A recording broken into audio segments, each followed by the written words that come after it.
Kegiatan silaturahmi kebangsaan ini kita berharap menyamakan persepsi bahwa ada oknum radikalisme yang mengatasnamakan agama di sekitar kita, apalagi mengatasnamakan pesantren. Ini yang akhirnya mencoreng nama pesantren, padahal sejatinya pesantren itu membangun peradaban yang baik. Ini ada hidden curriculum, ini ada sebuah gerakan makar mendirikan negara dalam negara.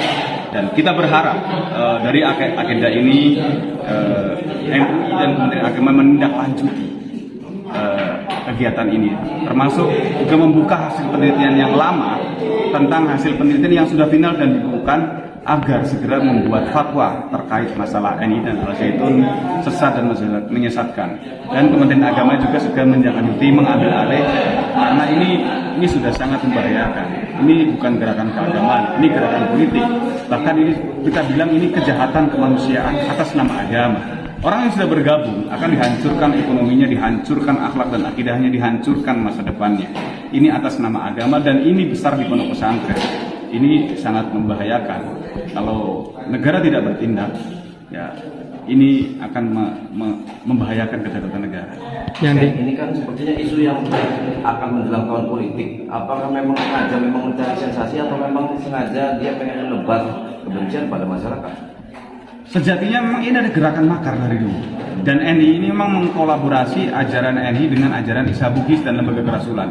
Dari awal terbentuknya memang dia sudah mengajarkan makar dan mengajarkan kebencian kepada orang. Namun di permukaan ajaran Isa Bugis ini seolah-olah mereka toleran, karena ajaran Isa Bugis ini adalah dia kolaborasi, sinkretisme agama, penggabungan beberapa agama menjadi satu dan selalu menggunakan logika akal yang tidak masuk akal, tidak akal. Makanya rukun Islam pun dirubah, termasuk haji nggak perlu ke Mekah, haji ada di Indramayu Jawa Barat di Al-Zaitun, terus sholat belum diwajibkan, dosa bisa ditebus.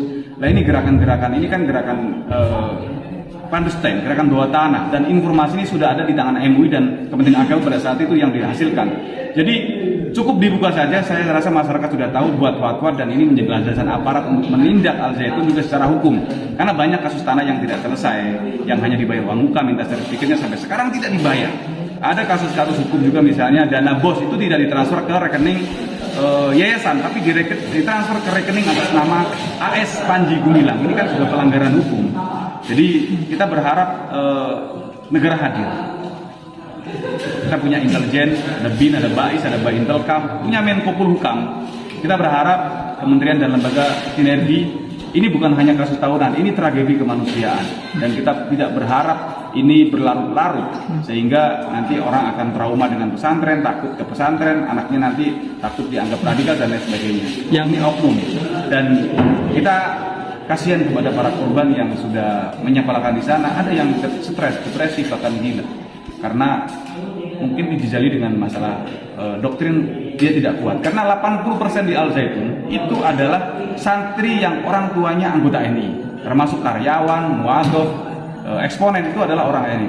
Tapi ada 20% santri yang korban promosi Al-Zaitun, yang dia hanya melihat pesantren mega, sekolahan ke sana. Anaknya nakal mungkin juga cemplungin ke pesantren karena mungkin orang tuanya orang kaya, karena memang biayanya cukup tinggi. Tapi kalau yang 80% itu memang ada subsidi bagi anggota NII agar untuk menyekolahkan menjadi santri anaknya di Al-Zaitun.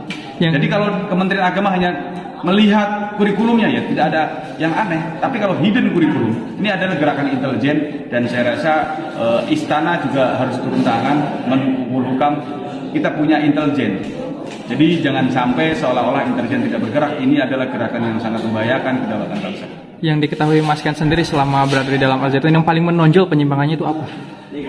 Menghalalkan segala cara dalam hal infak bukan infak sebenarnya, iuran paksa. Jadi di NI ada namanya harta ini adalah diambil oleh pimpinan. Ayatnya adalah ambillah sedekah dari mereka untuk membersihkan diri. Jadi ada yang sampai jual tanah, jual rumah. Terus tadi sholat juga belum diwajibkan, bukan dilarang ya, tapi belum diwajibkan. Jadi mereka mengatakan negara Indonesia masih jahiliyah, masih Mekah, hukumnya bukan hukum Islam, hukumnya Pancasila, tauhid, demokrasi, haram. Jadi ya sholat itu besok ketika negara Islam sudah menang. Jadi sholat bagi mereka adalah sholatnya cari duit, cari orang, menegakkan program negara, karena mereka dididik menjadi seorang negarawan, bukan agamawan. Makanya nggak heran kan sholatnya di Al-Zaitun pakai jas, pakai dasi, Ya, karena mereka badan sesar belum diwajibkan kok, dan mereka suka-suka dia karena ini akan membuat mazhab baru, pemikiran baru, dan menurut saya ini bahaya sekali, apalagi syahadat mereka juga dirubah. Syahadatnya bukan tiada Tuhan selain Allah, tapi tiada negara kecuali negara Islam. Barang siapa negara selain negara Islam maka kafir. Dan ini modus-modus pengkafiran ini sangat membahayakan dan membuat perpecahan di masyarakat. Tadi sempat dijelaskan ya perekrutan yang saat orang masuk Al Zaitun.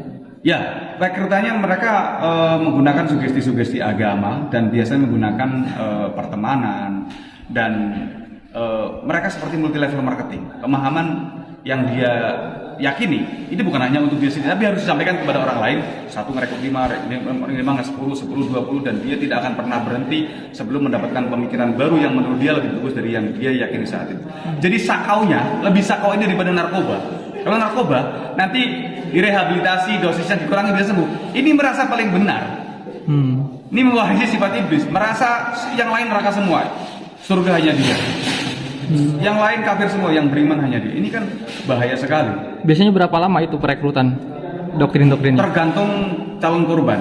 Biasanya dulu kita merekrut maksimal 2 jam saja. Kita sudah pastikan orang yang bawa laptop, bawa dompet, bawa elektronik harus pindah tangan tanpa hipnotis, tanpa kedam. Murni sebuah dialog pengkondisian yang disugesti dengan sugesti agama. Ada istilah untuk menguasai orang yang bodoh, bungkuslah sesuatu yang batil dengan agama. Merampok nggak apa-apa, tapi ini ayatnya. Ini dalam kondisi perang, harta musuh bisa dipakai untuk perjuangan. Namanya fa'i atau ghunimah, harta rampasan perang. Boleh dipakai untuk perjuangan. Jadi harta orang lain, termasuk harta orang tua, ketika masih belum berbaiat, kan kafir juga. Boleh dicuri, boleh di modus-modus kehilangan barang dan lain sebagainya. Jadi sebelum kita selamatkan orang tua, katanya selamatkan dulu hartanya. Ini kan bahaya sekali. Yang akhirnya menjadi legalisasi kriminal atas nama agama. Sudah ada berapa ribu korban ini? Laporan yang ke NICRI Center sudah puluhan ribu.